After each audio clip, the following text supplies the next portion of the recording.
With there being 32 NFL teams, there are teams in completely different stages of development. Some teams like the Kansas City Chiefs are built for long-term success, and that has a lot to do with the head coach and quarterback they have. And some teams like the Carolina Panthers or the Denver Broncos have young talent and look to have considerably bright futures.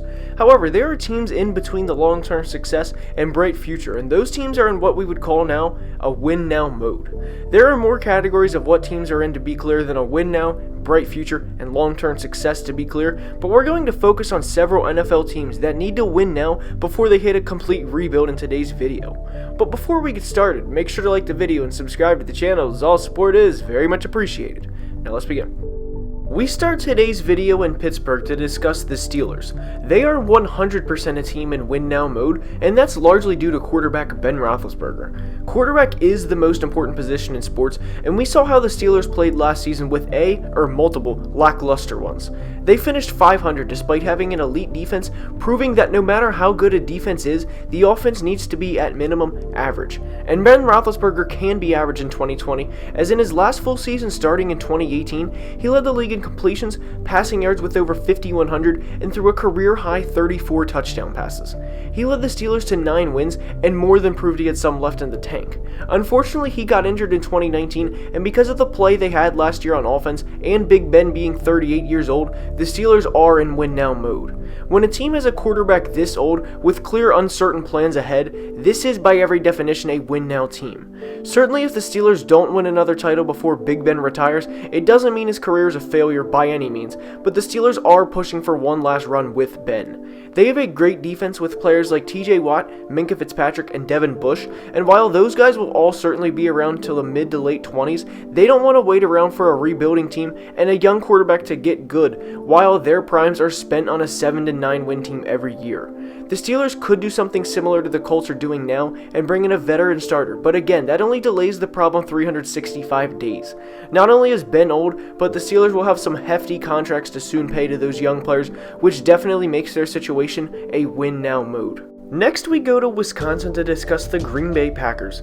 Packers fans aren't going to like hearing this, but the window with Aaron Rodgers is most definitely closing. He is 36 years old and will turn 37 before season's end, and his best days are behind him.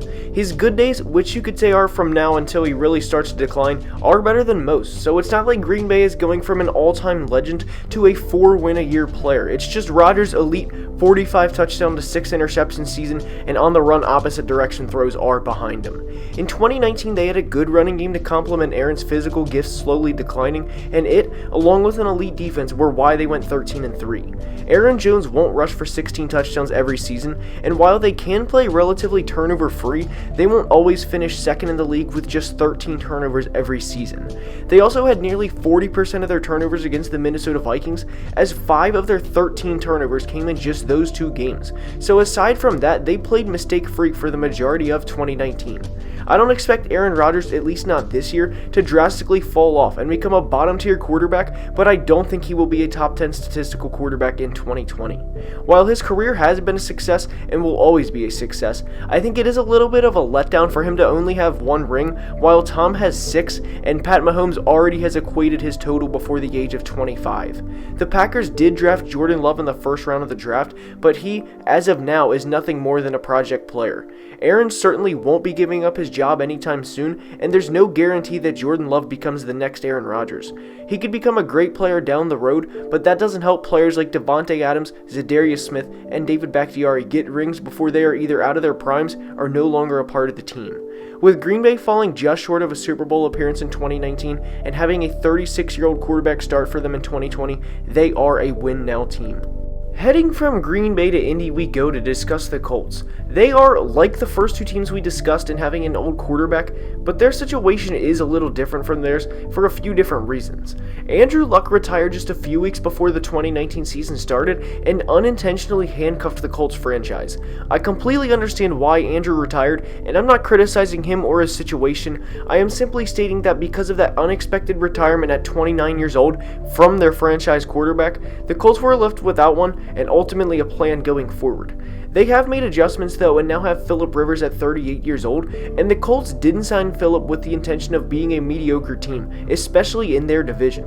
They signed him knowing he hasn't had a great offensive line or a great crowd to cheer behind him for the last few years, and Indy can more than provide both, with the exception of the 2020 season due to COVID, during Philip's last couple of seasons.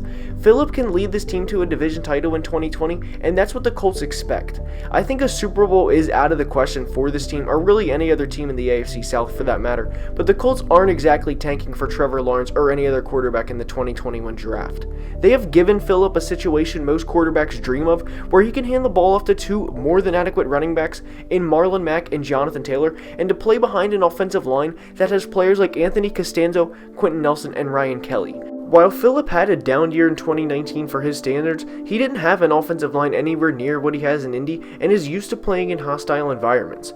And because Indy isn't exactly tanking like we have seen them do by sending out Curtis Painter as their quarterback, they, in my opinion, are in a win-now mode. I don't see any other option this franchise could be in, and that's mainly because of the addition of Philip Rivers. Next is the Los Angeles Rams for a couple of reasons. They went to the Super Bowl in 2018 and recognized their window to do so with the core players they had then was an extremely short period of time. However, here we are 2 years later with Jared Goff, Cooper Kupp, Aaron Donald, and Jalen Ramsey. They are in a win-now mode though because they have players like Andrew Whitworth, a 38-year-old left tackle, and of course Jared Goff's contract. While Goff himself isn't a bad player, he, and I could be wrong on this, will never get the respect a player like Russell Wilson or Pat Mahomes gets, and that's all there is to it. Sean McVay is a great coach, but he doesn't have anywhere close to work with what he had back in 2018, and for him, or any coach for that matter, it's going to be hard to win with the roster they currently have. Goff isn't a bad quarterback, let me get that clear, but he's not going to lead them to a Super Bowl in the same conference as Russell Wilson, now the 49ers, and the Saints. Yes, they went to a Super Bowl, but that team was much better than the one they'll field this year, and because they spent 2 first-round picks on Jalen Ramsey, they are in win-now mode. A team doesn't make a trade that monumental to tank, so it is clear the Rams front office had Super Bowl intentions with this team.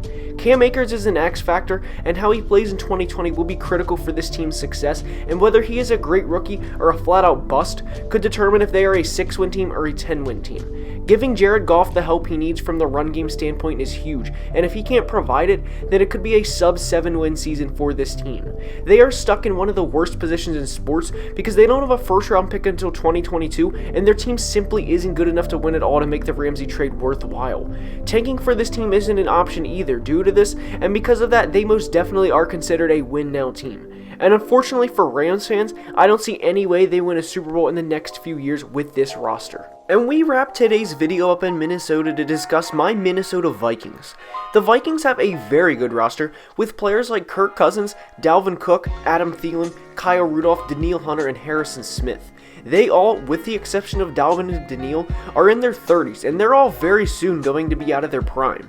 They have some young talent in players like Justin Jefferson and Irv Smith, but those two guys, no disrespect to them, can't carry a team like the other players mentioned. The Vikings have had a good run since Mike Zimmer has taken over, but they, like every other team in the franchise's history that's come before them, haven't got over that final hump and brought the Twin Cities a championship. Kirk Cousins will be 32 years old at the start of the season, and I'm not so worried about him at 32 as much as I'm worried about the other players leaving due to money. Money complicates everything, and the roster the Vikings have now simply won't be able to stay together due to this. Kirk will regress in a few years, but the Vikings are certainly in a win-now mode. Mike Zimmer is looking for a new contract and is yet to receive a long-term extension, and it will largely dwell on how they do in 2020. The Vikings are in a situation similar to the Rams because they have a lot of good players, but they just aren't good enough to compete with teams like the 49ers, who absolutely bullied them in the postseason last year. Yes, they beat New Orleans, but as we saw, the 49ers manhandled them in the next round. Players like Harrison Smith and Kyle Rudolph will be off the team before we know it because Harrison will turn 32 in January and will be looking for a new contract soon. The Vikings probably won't want to pay him $12 to $13 million per year until he's 35 or 36 years old. It's just not a reality.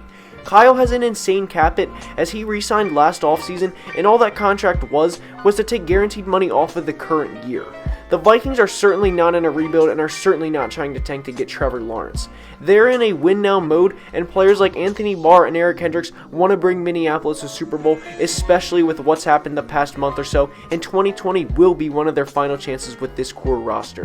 And with that being said, that's all I have for today's video. If the audio sounds a tad different, it's because I moved this past weekend. I tweeted about it on Saturday, and if you're still watching, I appreciate the time out of your day. please like the video and subscribe to the channel. And if you ever have a video suggestion, please leave them in the comments. I read all of them, and I'll see you guys next time. Have a great day. Skol Vikes.